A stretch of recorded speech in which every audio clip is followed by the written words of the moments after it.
Hi, it's Sarah. Welcome to another episode of Adventures of a Divorced Mom.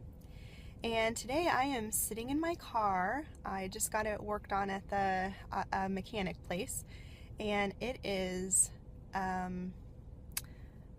like the movie Frozen outside. Take a look. I don't know if you could see that, but yeah, it's kind of cold outside. So I'm letting my car warm up, and I wanted to kind of, talk about something. So the other day, my dad was telling me about a friend of his who got a divorce a few years ago, and something that he said made it seem like they had been talking about me, like, and he was like, trying to set me up or whatever. But, so for a couple days I was like all happy and giddy and stuff, and because this guy, he's a really nice guy. I've known him for a while, and but as it turns out, they weren't actually talking about me. My dad just thought it would be a good idea for us to go on a date. I think his exact words were, well, he's divorced and you're divorced, so you guys could get your feet wet together.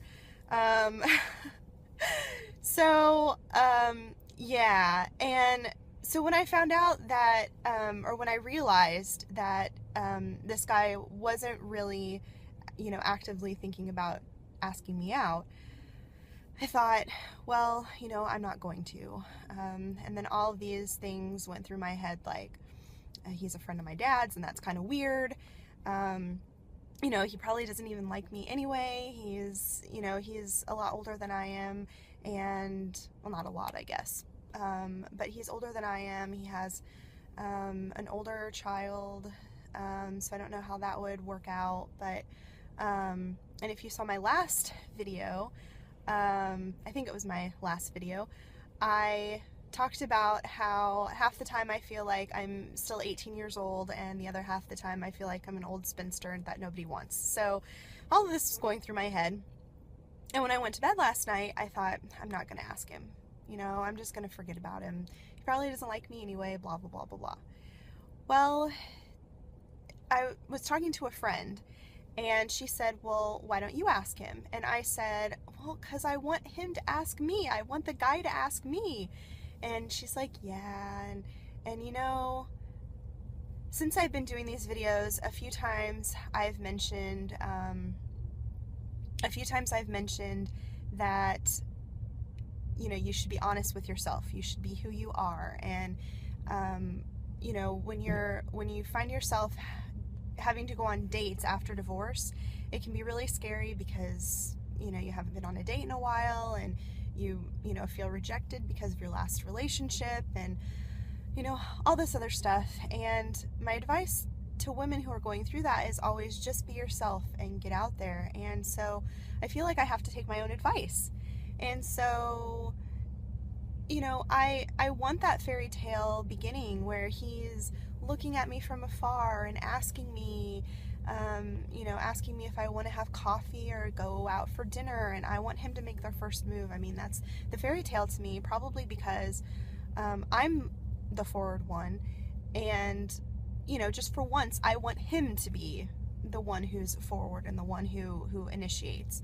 But you know what?